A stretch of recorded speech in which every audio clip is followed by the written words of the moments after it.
lost girl.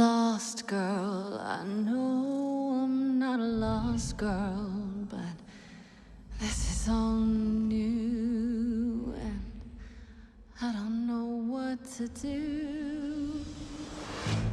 A killer is on the loose. Calliope! Please, come on. Do you really expect us to believe that Calliope chose you? We are the chorus, the gods who remain, hidden in your modern world. I'm afraid you have to die.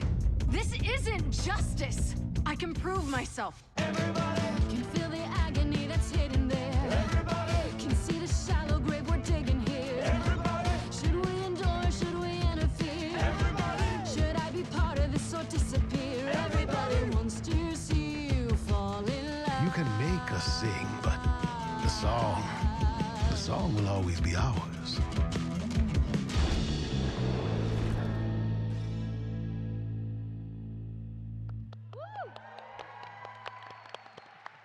All right. Australian Game of the Year, Stray Gods, everyone. Thank you so much for joining us for Secret Stories, Music and Myths, a Stray Gods role-playing musical development retrospective. Stray Gods is, I think, one of the most unique and exciting games to have been released this year, kind of carving out its own genre as a narrative role-playing musical. It's an epic tale of God's magic and millennium-long journey to rediscover one's purpose with a star-studded voice cast to boost. And it was developed right here in Australia. On the Kulin Nation land, we're lucky enough to have some of the incredible development team from Summerfall Studios here with us today to share some of the behind-the-scenes experiences, like jokes, challenges, and I guess joy and everything from making this incredible game. Nothing of which we've seen the like of before. So let's meet them. We have Sasha Mutch here. Sasha is a story artist working in the animation industry since 2014, most notably on DreamWorks TV's She-Ra and The Princess of Power. She's the story lead for Stray Gods.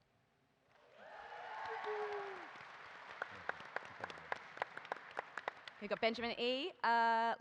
He is one of Melbourne's rising young art directors as well, with almost a decade in the industry with experience as a concept artist, illustrator. He's worked across a number of different projects, including Unity, YMAC Gaming, and Wizards of the Coast, and he is the art director for Stray Gods.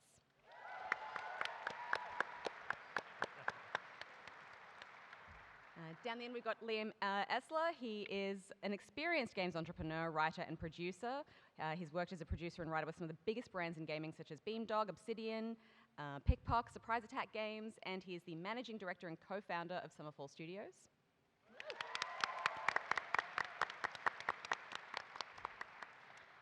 And then in the middle, we've got one of video games' most celebrated writers, David Gaider. He is a game designer, a veteran of 20 years, having started his career in 1999 working on BioWare's Baldur's Gate 2, Shadows of Armen. He's a narrative designer. His later credits include Neverwinter Nights, Star Wars Knights of the Old Republic, the Dragon Age series, where he acted as world designer and lead writer. He's the creative director and co-founder of Summerfall Games.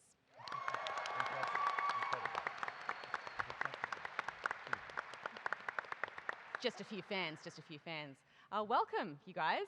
It must feel amazing today, I suppose, not only having released the game, have been received so well, but to win Australian Game of the Year is pretty epic as well, so congratulations. Thank you so much. It's absolutely surreal, honestly. The week's been wild. Yeah, it's been a crazy week. I've been partying so hard, my voice is dead.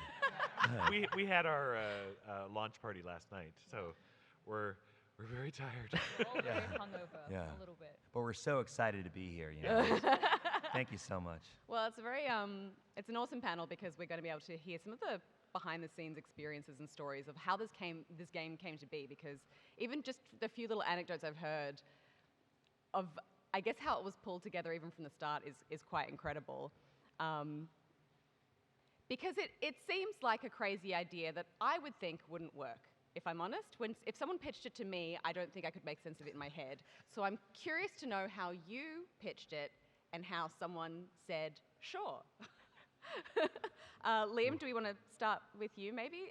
Yeah, so, I mean, back when we started, I think the code name was Project Bacchus, because we had no idea what to call it, and it was, we knew we wanted to create something that was like a synthesis of video games and musicals in the way that like Buffy Once More with Feeling was like a really fascinating exploration of musicals and TV.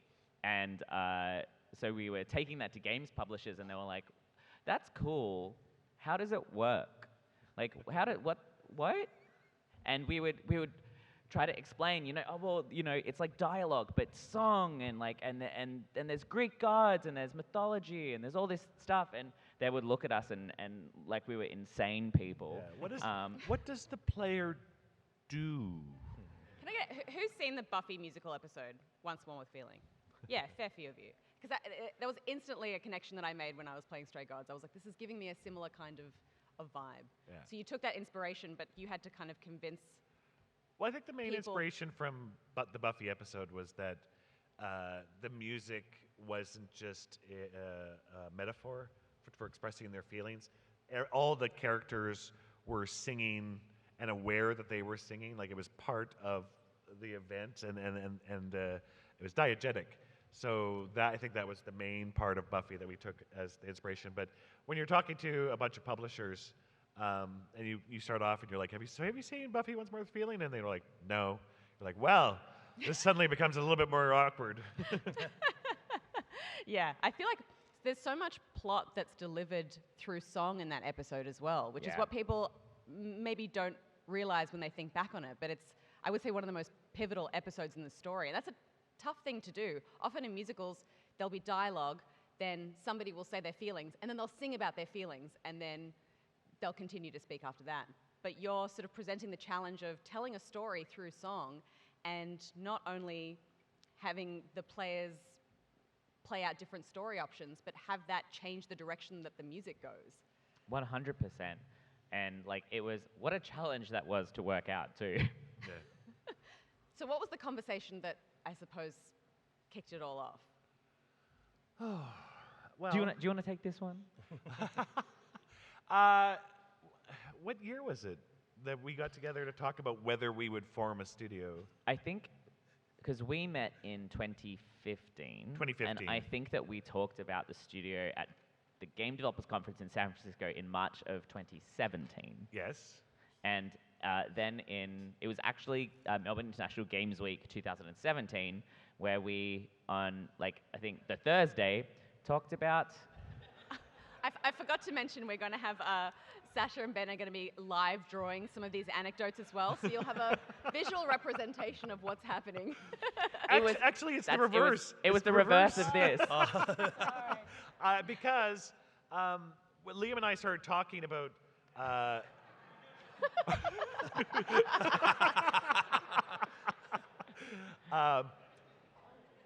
Wow, I lost a lot of hair really fast. Sudden. I Came on look very great. sudden. We were talking about whether or not, like, we were going to meet to say, let's. Oh no, here we go. Should we form a studio together? Like, is this a thing? And within 30 minutes, I think we were on what would our first project be. And back when I was on Dragon Age, I had done a song for Dragon Age Inquisition. It was your game. You expect me to remember the song name? Yeah, I'm looking at you. Help. Does anyone in the audience remember what that song was called? The Dawn Will Come. There we go. The Dawn Will Come. Yes. There you go. And I did the song, and I always thought, oh, this is cool.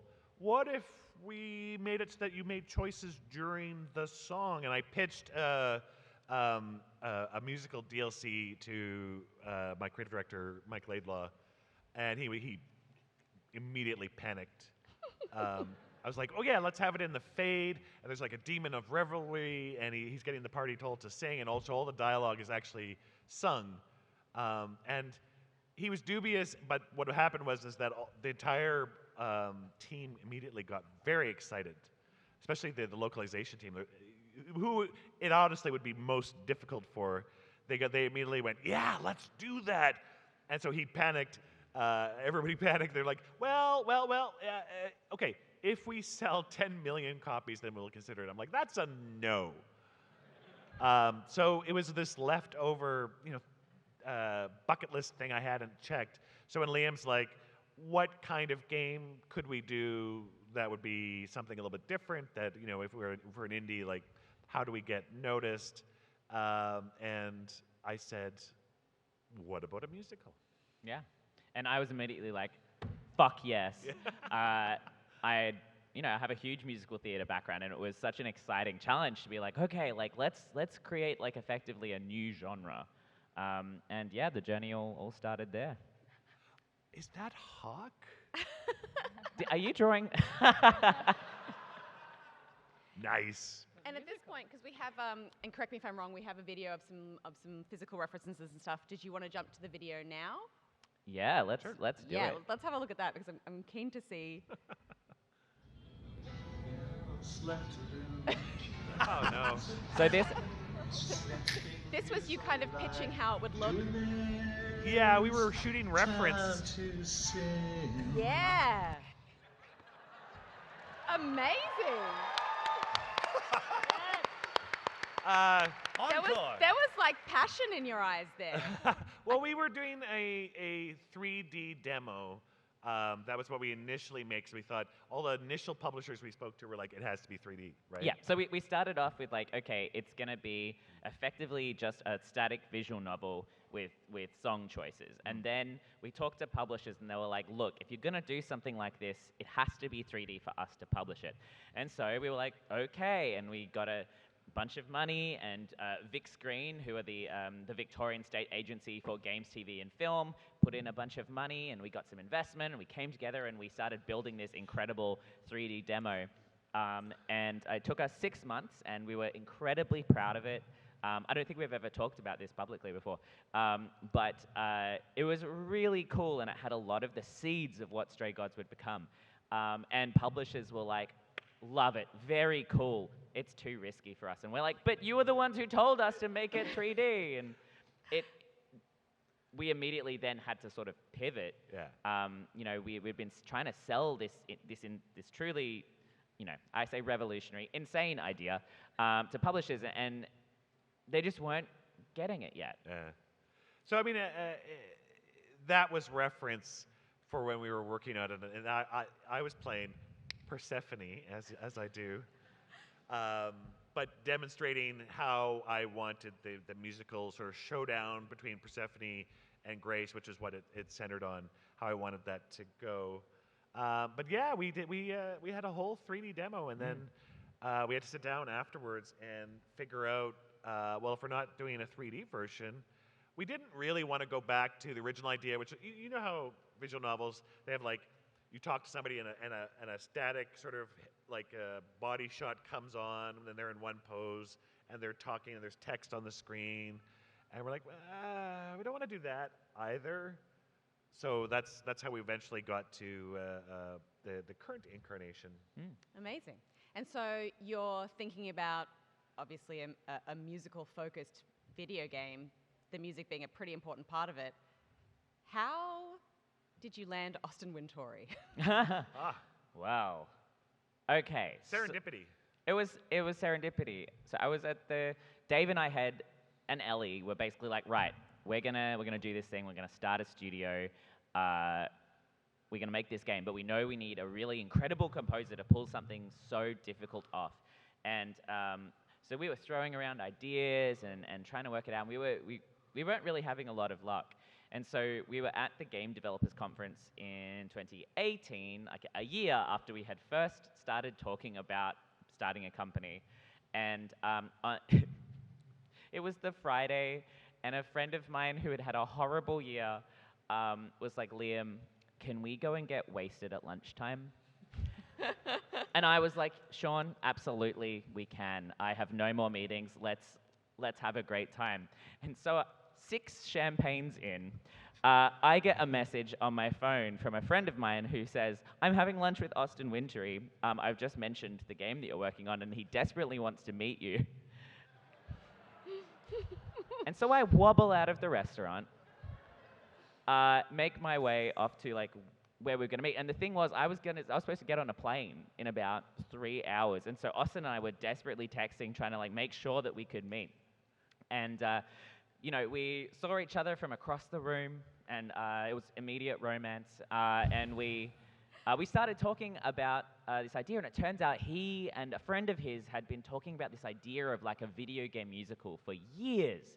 And he immediately was just lit up at the idea. And when I started talking about what we had started to plan, he was on board so fast. 200%. And then he was like, "Oh, like I've got this other friend I've been talking to. I might introduce you at some point, but like I'm in. Like whatever you need, I'm in." And after your I'm so sorry. after your very impromptu drunk meeting with Austin Wintory, how did you find your way to Troy Baker? So you can tell this bit. While we were doing the 3D demo, actually, this wasn't the 3D demo. This was the 2D. This was the Minotaur. Oh yeah. No, it was the it other was image it, on it, screen because we've got it the. was the 3D demo. Was it first? Yeah, because Troy did all the VO, worked with us on the VO for the 3D demo. Yeah. He did both actually. So But yeah, that was first. So he, as a friend of Austin's, like a personal friend, he just came in one day because Austin said, "I need someone to do a bit of VO for." Was it the Minotaur he did first or no? Yeah, he did. He helped us to find the people who did the demo. So we had some very famous names come in and do some what's called scratch audio for us. So basically just putting voices in so we had something to play with. And one of them was Mary Elizabeth McGlynn, Right. who ended up playing Persephone and was fucking incredible. And Troy mucked around as the Minotaur. Right. And he did a great job directing, and we were like, cool, great, thank you so much. Thank you so much. That's amazing. Thank you. And then later, much later actually, Liam and I were here in Melbourne talking about, all right, we're probably, since Austin is in Los Angeles, we're probably going to have to record our VO also in Los Angeles. So we're going to need a VO director there who can be in studio. So we were talking about who that might be. We're thinking maybe Mary Elizabeth McGlynn has done some VO direction. Maybe we would ask her. And we're like, okay, yeah, we'll put together some names and think about it. An hour later, I'm not even kidding, an hour later, we get a phone call out of the blue. Because Austin gave Troy Baker your number. And so he calls and he's like, "Hey guys, might you need a VO director?" Like he had been in the room. I swear Austin bugged the place. Right? After our conversation, he's like, "Troy, you better call them now." I don't know how, and my jaw just hit the floor. Like, did Troy Baker just call us to offer his services as VO director? Yes, he did.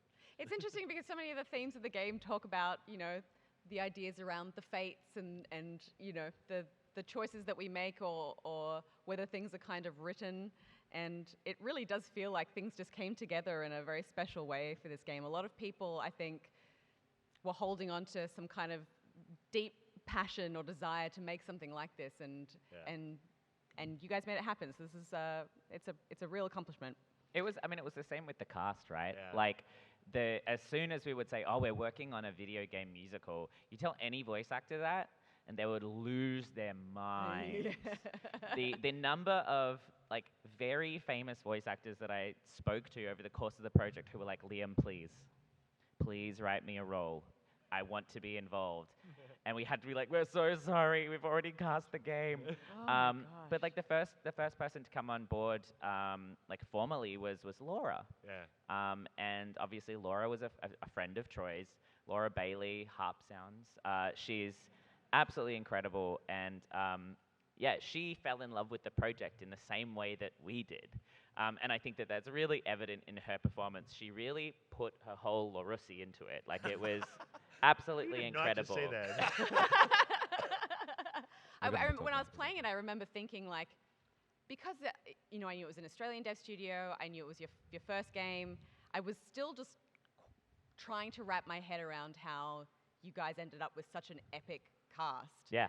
And I thought, I know that they're all friends, and I was like, I wonder if this was really a snowball effect, where somebody was like, yeah, I'm working on a video game musical, and they were like, that sounds awesome, and then everyone kind of piled on from there. We got a couple from Twitter.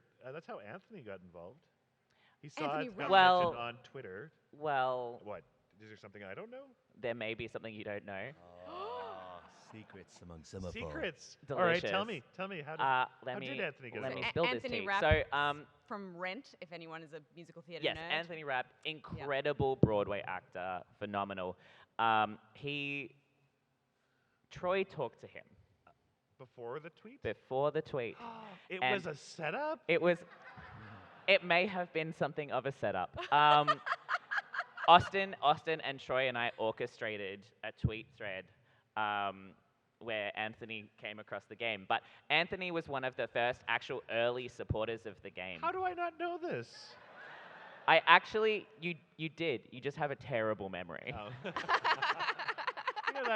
That checks out, actually.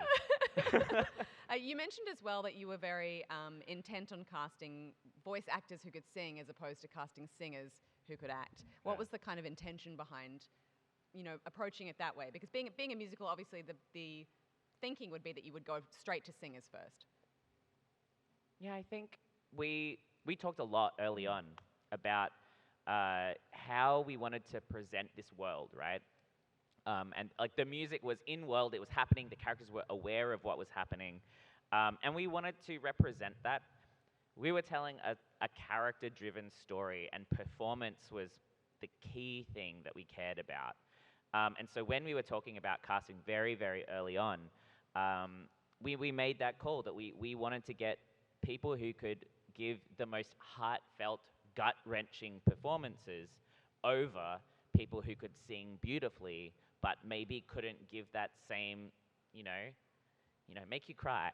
Oh, I think and it's like the if you do the Hecate Minotaur plot, Rahul can sing better than that, but the idea is that we didn't want perfect singers, all of them to be perfect singers, because it was them being sort of co-opted by Grace's power into this song. It wasn't meant to be beautiful metaphor, right? Like this is them singing with their actual voices, and not all of them are perfect singers. But not to the point that it's like, oh my God, what are they doing? But still, I wanted more humanity in the song than perfect notes. And we would often pick the takes in the booth that were more emotional, where their voices broke, where the singing wasn't perfect, but you felt it in your soul. Yeah. And I think Janina, who plays Freddie, Janina Gavankar, I don't know if anybody has, we are going to give spoilers in this panel. I do apologize if you haven't played the game. Freddie dies, and Janina gives the most incredible performance that, I wrote It's Time, and I hated it. And I thought it was so bad, and it was awful. And then Janina and Laura, recorded their bits, and, we all cried. Like, it was so good. And then when Montaigne wrote, like, the love song, that, Freddie's love song, the little break in her voice.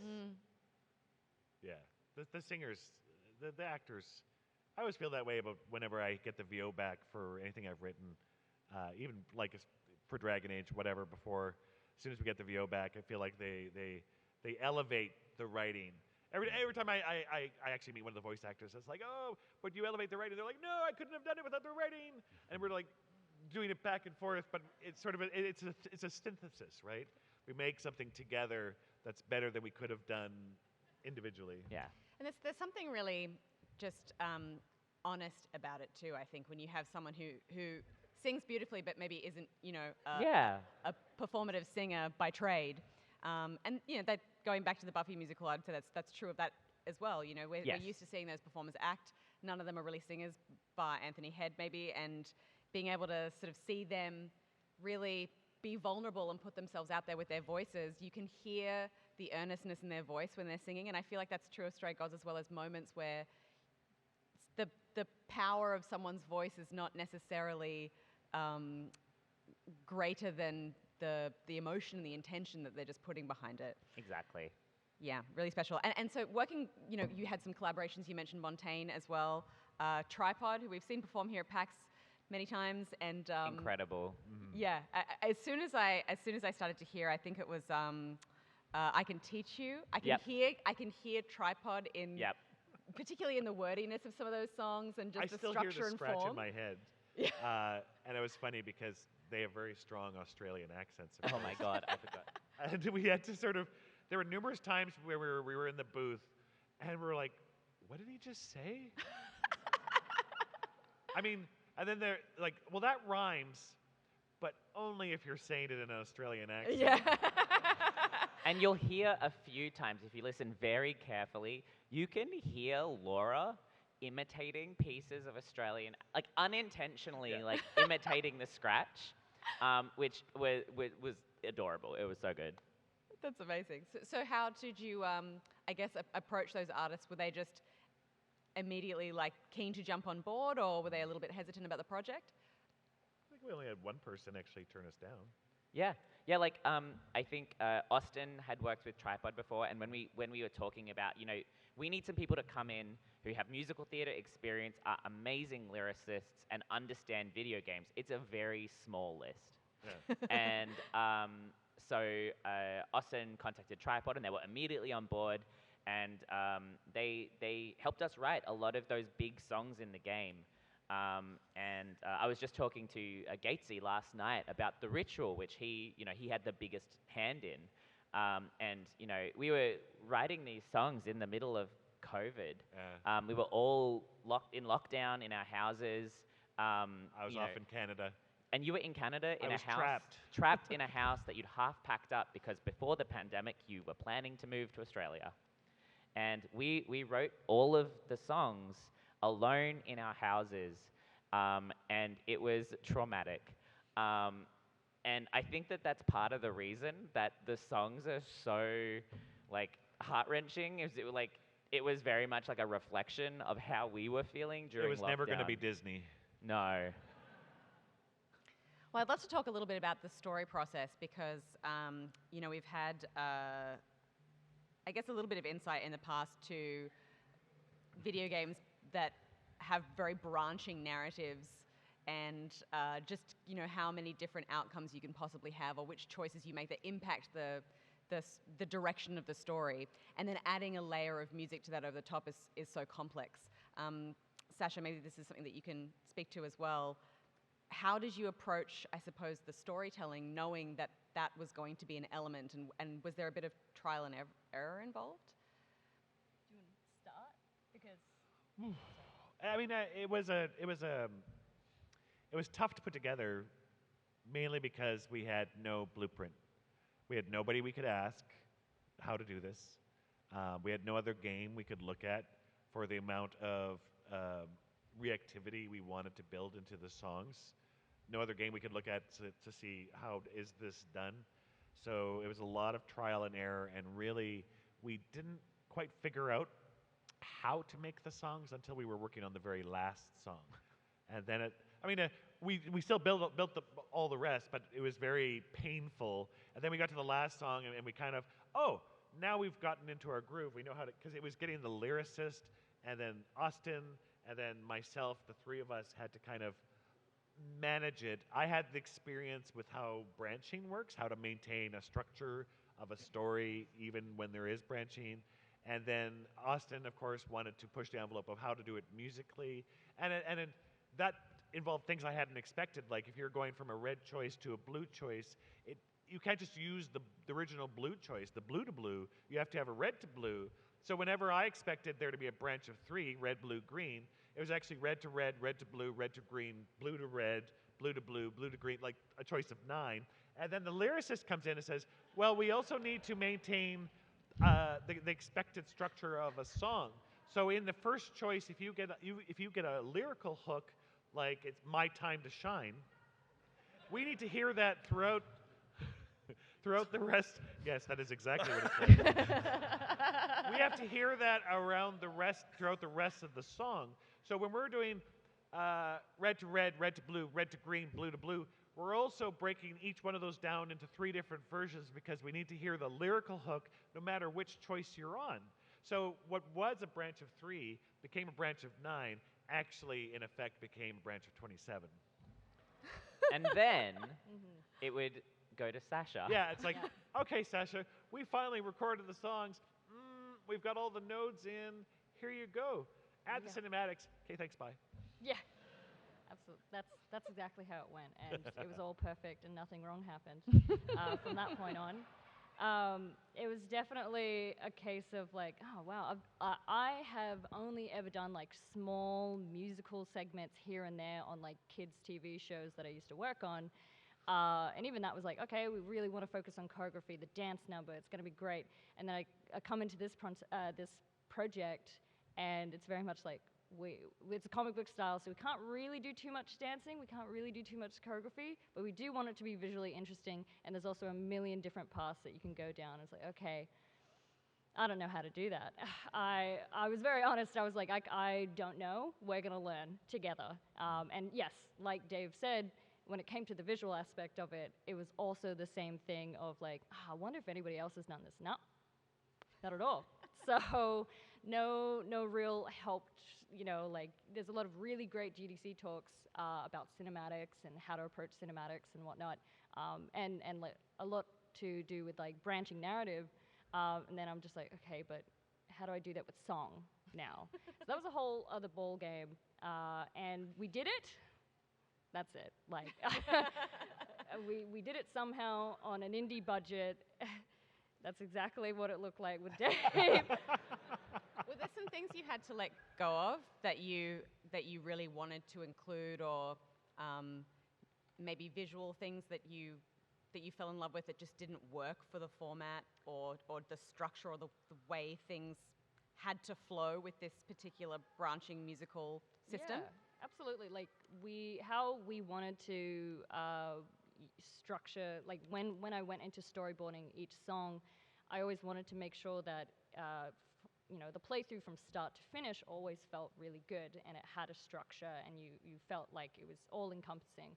But that means you can't like fully storyboard every single path. You have to start being like, oh, let's reference these other cameras from this storyboarded path, but make sure they try and work. And the cinematics team, shout out to the cinematics team, did an incredible job at doing that and filling all the paths out. But of course, yeah, like choreography was a big one, right? And it's like, I would love to focus a lot more on it, but choreography requires animation and full dancing, and we did not have that. We had one artist. We had Jessica Lee. We had the incredible Jessica Lee, character artist Sting right there. Yes. Woo! We love Jessica Lee. So yeah, we had a lot of limitations to work through, and trying to encapsulate multiple poses that could be reused throughout the rest of the whole game to try and be like, they're spinning in this one, yeah, cool. And try and make the camera make that feel like it's happening by making the camera move a lot more than the characters. So that was kind of how we approached, more visual movement to make it feel more cinematic as well. Yeah. And Ben, maybe this is a question for you.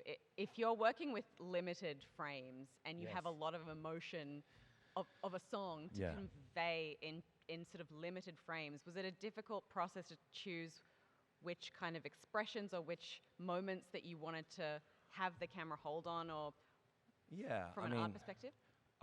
Coming from an illustration background, it's a lot of like trying to condense the narrative into a single image. And so it is really like a lot of storytelling based on the composition is a very strong factor. And I remember being like, Sasha, you got to think of this as like a comic book panel. You don't have much time and you don't have much space. Make what you can of it. Sorry, when I get nervous, I do little voices. And as well as that, just like I knew from the beginning that this was going to be a game that broke some hearts, and we were like, let's lean into it. Let's really let's kill him, you know?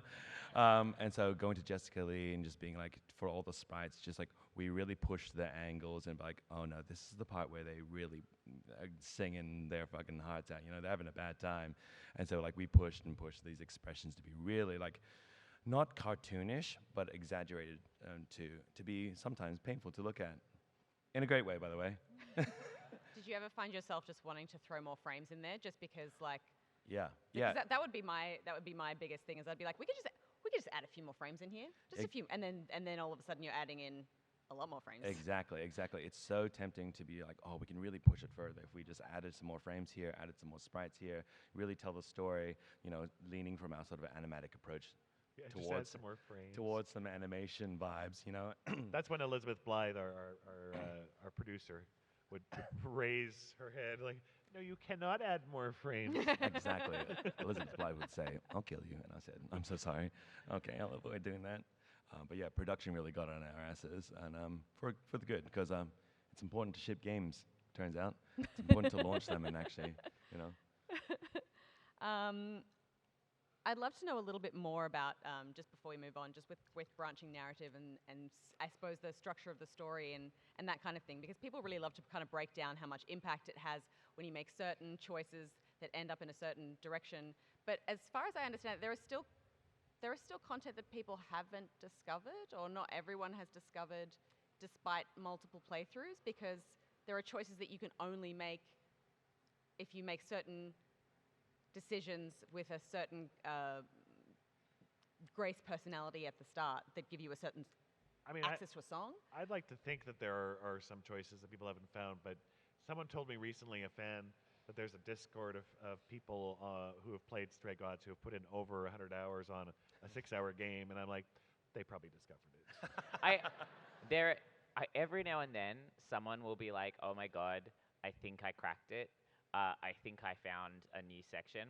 One of the ones that we were very excited about was the Bone Zone. The Bone Zone! The Bone Zone. What is the Bone Zone?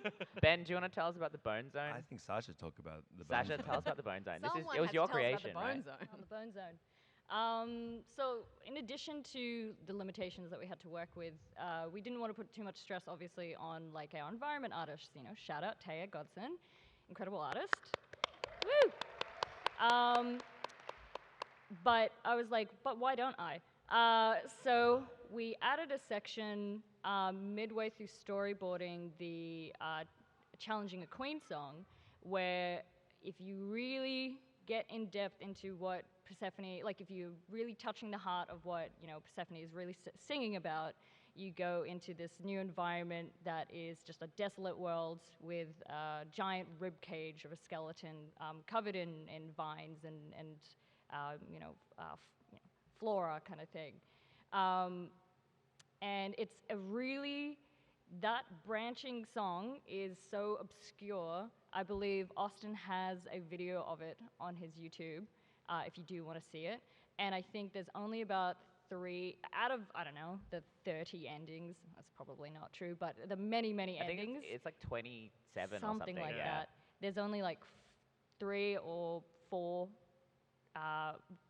endings where you can go to this area. So it's very rare. And if you got it in the first time, great job. Yeah. Amazing. And so people have been sort of like charting their journey in the Discord and stuff like that and sharing their sort of pathways. I feel like romance is also a big part of the game, all the different characters that you can romance. What was some of your inspirations for the romance elements of the game? Because I feel like dating sims are the kind of obvious go-to, but did you have a particular kind of effect that you wanted to have on people with the game through the romantic relationships? Well, I mean, I've been writing romance for most of my career, dating back to starting with BG2, actually, the very first game I worked on. And so really I was going along more in that vein. The big difference here was that it wasn't going to be you're romancing this character over the course of a 100-hour epic RPG. It was actually part of a theory that I espoused to Liam, where I said, you know, I think, here's my thought. I think that you can fall in love with someone, sure, over hours and hours and hours of dialogue and build up that relationship. But I think that I can make someone fall in love with a character in the space of a 2-minute song, because music is a quick route into the soul.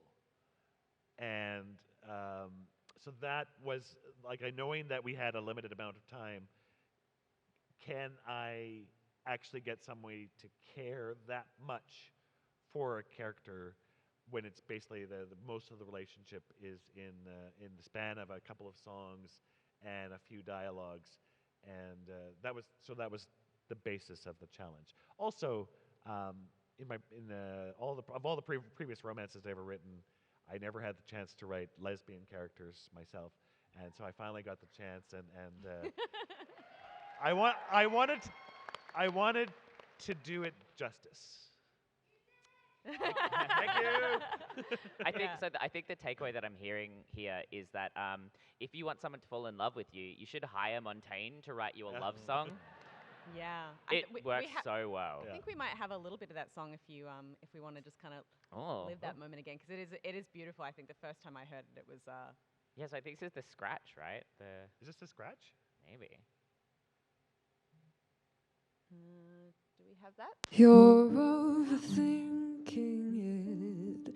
We could be everything you wanted to be.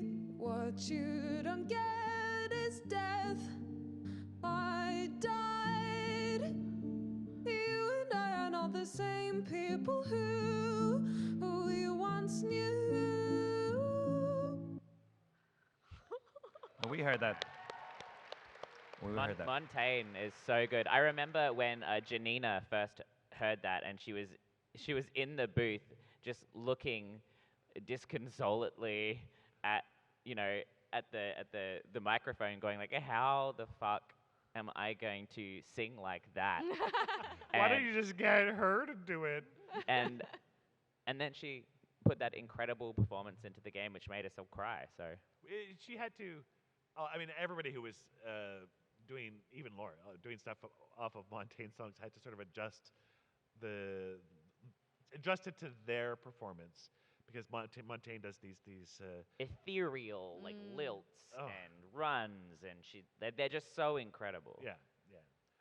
The first time we played the scratch for If Only in the office, half the team, I kid you not, half the team was inconsolate, like sobbing on their desks, and I'm looking around like, oh, maybe this wasn't a midday thing. Yeah, I think she nailed it, and I think the cast nailed it, because so much of that song is about, conveying the kind of heartbreaking moment that you want to be able to hear in the voice and the strain, that it's hard to get the notes out, and it doesn't have to be perfect, because, of all the feelings. I'd love to know a little bit as well just about the kind of culture of the studio and what the process was like. I know that you guys had to develop through COVID and everything. It's obviously a very creative game to be working on, having not just game design, but art and music as well, in a really massive way. Was there a way that you kind of helped to cultivate a space within the studio that felt kind of like free and open and fun and experimental? Goat sacrifice. Oh, sure. Mostly. Okay. I think that when we built Summerfall because we wanted to create a place that we had never had when we started out in our respective careers, which is a place that put people above the projects that we worked on, because we believed that if you make people feel safe and you support them and you help them, they will create wonderful, beautiful things. And Stray Gods is the ultimate testament to that. But a lot of that also was meme-based. There were so many Office memes. There continue to be so many Office memes. Ben, meme lord. Oh, I love Meme it. lord. We love a meme. We love a meme. Do you wanna? I would love a little insight into the Yeah, memes, come on. please. I mean, which one do we want to talk about? I'm so rich Ca- with can you- Summerfall memes. What was the formation of Praise Sarah? Oh my god. Oh. Praise Sarah. Okay. All right. Let her be praised. I'm terrified of her, but also I want to give her a hug. So it started with it was you, wasn't it? It was yeah. Texting somebody. I was texting a friend of mine, and as a joke, I meant to say praise Satan, and instead it auto-corrected to praise Sarah.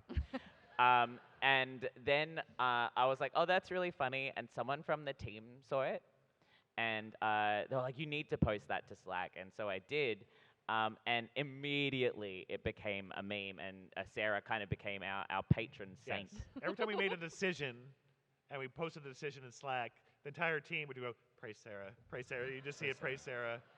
So Joe, that was Joe who did it, right? Well, Joe was one who basically created the initial emotes in Slack. Joe Toole, who's an incredible animator, and then that Christmas, Ben, in his own spare time, created this stunning icon. I think I think Joe just went onto Google. Joe went onto Google And wrote just Sarah. Googled the name Sarah, and this is some poor girl from Midwest in the U.S. She was like Yeah. a biochem student, I think. She's like, from what I can tell, she's like a really good person. She's like, I care about the environment, and I'm, putting the work in to make the world a better place. And we're just like, we're gonna take your face and use it as this like praise Sarah emote. I like the idea that Sarah is just wandering out there, oblivious to the fact that a game dev studio have made her into a meme. Yeah. Well, into our patron saint, really. Yeah. But it's Yeah, patron our dark saint, mother. yeah. Praise.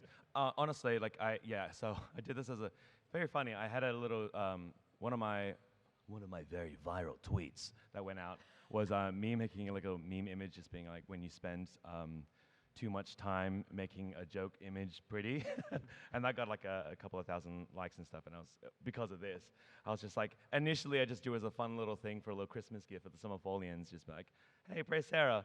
But then I was like, oh, I'm obsessed actually, and I spent like hours, 12 hours maybe, trying to get this working, and then That really sums up Ben. It does. Right it does. there. And Sarah's actually still my phone lock screen. Yeah. Like Oh, amazing. 4 years later. I gave out the prints to everyone at Summerfall over our Christmas dinner. We all loved it so much. Sarah, to this day, still hangs above my fridge. Yeah. So every time I'm going for a little snacky at 2 a.m., I go, praise Sarah, thank you so much. Thank you so much for these blessings. And, Can we talk about Sparkle on Troy?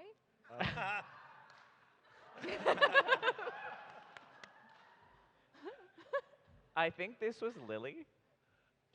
Yeah, I think it was Lily as well. I think, oh my God, those Zoomers and their memes, they're something else. They're energetic.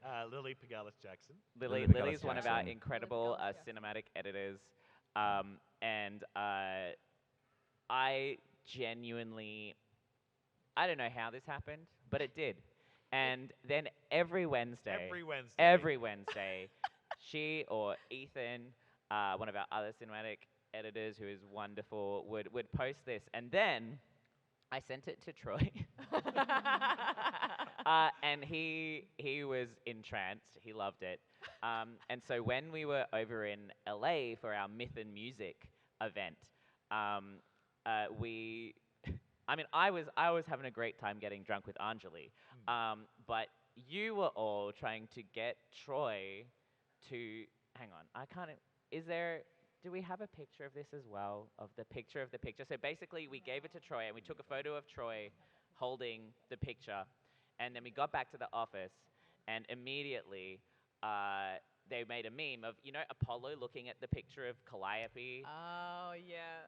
Now there is a picture of Troy looking at a picture of Troy. Sparkle on. It's Wednesday. In fact, when we won the AGDA award for Game of the Year, the award ceremony was on Wednesday. And I don't know if you can hear Liam, after he gave his speech, turns back to the team and says, "Sparkle on, it's Wednesday," and the entire team shouted it out. Amazing. I will say this original picture is a Germa picture for anyone who loves Germa. Yeah, I think, they were Yeah, obsessed with German. They love Germa, and they were like, what about Troy? Let's put Troy in there. And you can see in that previous image, you could still see Germa very lightly, like opaque, behind a translucent picture of Troy. So, well done to the cinematics team. It was very good. Amazing. We have a little bit of time left, so I just want to jump ahead to April of 2023. The game is pretty much ready to go. You decide to present some of the incredible art that you'd all been making and pouring your sort of hearts into in a showcase called Myth and Music, An Evening with Stray Gods. There'd be a performance by Laura Bailey, Mary Elizabeth McGlynn, and Ashley Johnson. Troy Baker was there hosting it. Band leader, of course, Austin Wintory. So I just, I assume this all went swimmingly and without any major complications. Oh, yeah. Anytime you put on a major event like that, everything goes to plan. So we initially, when we had planned Myth and Music with Humble, our incredible publisher, we had talked to Jesse Cox, and Jesse was going to be the host of the show. And then 4 days before the show, Jesse sends me a DM, and I saw it as he was writing it, and the first thing was, "I'm so sorry," and I was like, "Oh fuck," and he's like, "I have COVID. I can't. I don't know if I'll be able to come. Like I'm so sorry." And we, like, Meredith, our marketing director, and I were in a tailspin. I think we were we were in LA trying to desperately to pull this event together, and we talked to our agents, and they were like, "Leave it to us. Like, we've got some ideas. We're gonna make this happen." And in my heart, I knew that Sarah would provide, and she did. And the next day, Meredith and I were walking down Santa Monica Boulevard, and I get a call on my phone from one of my agents being like, "Critical Role are about to give you a call. They're very keen to host the show on their channel, and please be nice to them." And so we ran to get an Uber so that we could get out of the noise. That was literally Critical Role came on board two days before the show. And then I was frantically texting around being like, "Who's going to host the show? Like, what's going to happen?" And we knew we wanted somebody who was familiar with the game, and Troy was like, "Oh God, I'll do it." And he hates attention. He hates attention, and we love Troy. So it all came together, and on the night, it was so. I'm gonna get emotional talking about this, but it was so special because we've been working on this game for so many years with these actors over Zoom, and most of them we'd never met, and they hadn't talked about the project. And we got to spend this incredible night with them where they sang these songs that we worked so hard on. Ugh, I hate emotions. Live. There were a lot of tears. It was a really special night. And I have to I wrote about this when Meredith, our marketing director, and Liam brought this up. This idea of a live showcase. I was like, that is stupid. That'd be so cringe. I don't want to be there. They're like, "No, you have to come." I'm like, "No." Okay. And by the time it was all done, and while reading Jesse Cox has COVID, and there was 100 other problems, I just was like, I feel so justified. And it was beautiful. It was an amazing night. I probably cried more than I should admit. Sitting there and just seeing these people that the fact that they came and worked on our game at all, our little Australian crazy idea that by all rights should not exist. By all rights should not exist, and that they were willing to come and do that for us. Never mind that they were also then willing to show up and sing the entire thing live. It was incredible. Yeah, and you can still see that on Summerfall's YouTube channel as well if you want to check out the showcase, because yeah, it's really incredible to see the songs performed live, and Austin there obviously leading the band. It's really special and totally worth a watch. Well, I guess my final question would be to just ask you guys all, I suppose individually, just to sum up in a few words how it feels to have made something like this, because it really kind of pushed a lot of boundaries, and it must have been really hard putting yourselves out there, a small new studio with something that was so new and so unprecedented, and to have it have been received so well. It must feel pretty incredible. Yeah, It's pretty incredible. yeah. It was during development. You know, we really believed in our project, but also it's scary. You know, every time you're starting something this new, and the thing is like developing a game and being like, well, let's simply look at how other games have done it. Oh wait, no one's done it before, and it's just like, oh no, okay. So kind of going into the deep end, a bit risky territory, but you know, we put out a lot of love into it, and we put a lot of care, and we tried to make a game that was beautiful to experience and was just like represented a lot of our core values. And I think it worked out. You know, a lot of people really love it, and it's emotions. Yeah, a lot of people have like come out and like messaged and said how much it meant to them, and the stories involved in the characters, and how much that's like helped them. And I think that's really beautiful, and I think that's like so rewarding. Someone got a tattoo the other day. Yeah. I Crazy. saw that It's of the like the Stray wild. Gods, the leaves. Yeah, the leaves, the wreath. I think for me, what sums it up best, and the entire experience of working on Stray Gods was encapsulated in at the end of Game Connect Asia Pacific, which is the Australian Game Developers Conference. 4 of our team members did the closing keynote, and Elisa, our junior engineer, like finished it off, and they said, you know, when I started this, I didn't know it could be like this. And to me, that really encapsulates what this entire experience was about. Game development, it sucks a lot of the time. Like, it's really hard. And we were able to put together the most incredible team in the world and create something that is a real reflection of what we care about and the things that we do. And I just feel so grateful that we're able to be here with you today to talk about it. Yeah,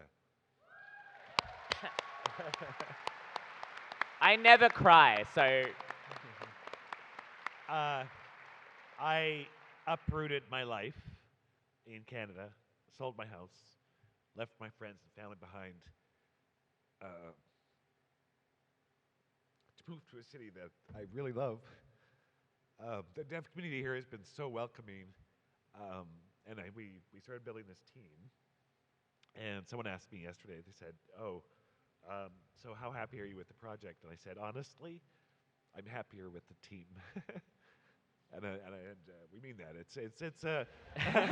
Yeah, it's a really special group of people, and watching them sort of grow and become these amazing devs is probably the highlight, and it's made everything worth it. So, yeah. We love you, Dave. Yeah.